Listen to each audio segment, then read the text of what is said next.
just to illustrate the point, and I sure do appreciate your patience with us with this rather crude. As you can tell, I get it cold in here so the sound gets better. Ha ha ha ha ha. I really do not have a mic, but here's a picture of DeMarlon Thomas. I would like to, at this time, basically get you to an understanding of what it was all about with him. DeMarlon Thomas was a native son of Saginaw, a struggling Michigan city hit hard when General Motors plants closed. As he came of age, employment tumbled and crime soared, and Saginaw became the sort of a place where it was way too easy to fall into trouble. As a kid, Thomas mostly dodged Saginaw's perils because he was busy playing football in middle school and high school. His mother, Sienna LaFrance Thomas, gave birth to him when she herself was in high school. So he was raised by his grandmother, Willie Jane Thomas, while Sienna finished up. Though Sienna returned to Saginaw after college and was in Thomas's life, at home for him was at Grandma's. His mother recalls the bond those two had. After football practice, he'd go home, take a shower, and get in bed with my mama, and they'd curl up and talk about their day. He'd make her laugh. He made everybody laugh. If Sierra wanted to spend more time with her son, Willie Jane would say, "Well, you can just spend the night with us." And she often did. After graduating from Saginaw High, Thomas headed to Division III Community College in Minnesota to play football. He lasted there only a year, then asked his mom to come get him, saying school just wasn't his thing. By then, Saginaw's violent crime rate was among the highest in the nation. His mother, a substitute teacher, begged her only child to stay in college for the degree, the opportunities, the chance to move beyond Saginaw.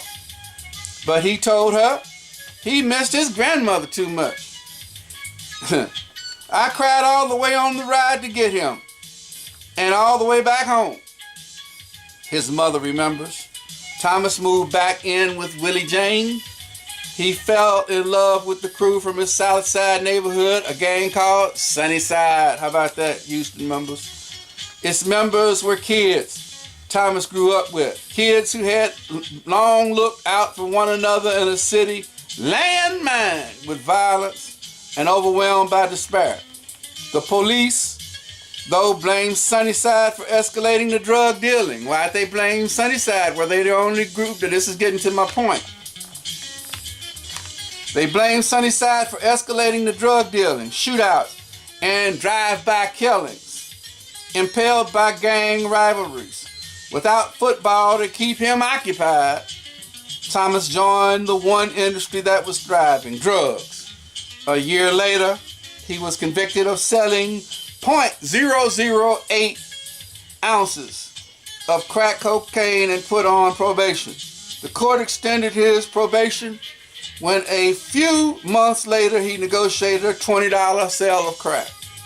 By then, the FBI, the ATF, state troopers, now check this out, and the local police were in the midst of a 3-year investigation of Sunnyside.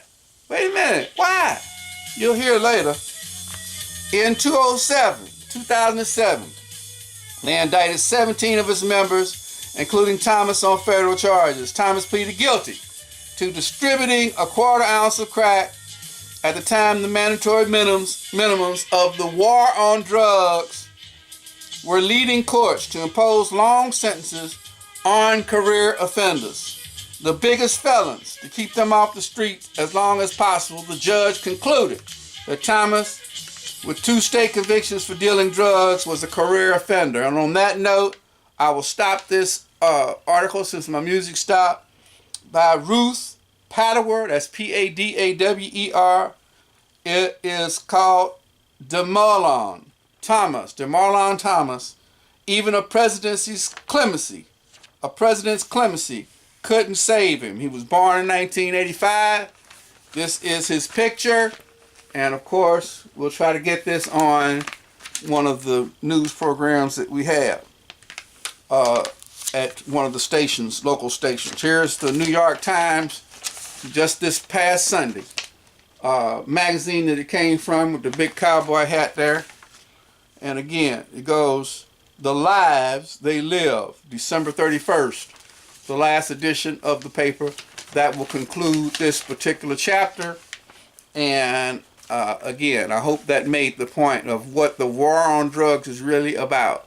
It's about control of the drug sales within a community, and certain people that are on the streets actually make it look like fratricide when it's actually genocide, because the people that are over the whole thing are the genocidal payers, so to speak, for hits within the community. And I think that what you need to do is either subscribe to the New York Times or get this. I'm going to get their permission and see if I can read more if they want me to. But we're going to put this to a sound, and also probably put his picture on the front so that we can have another edition of P Squared Informatics that'll end this chapter right now. Thank you. Over and out.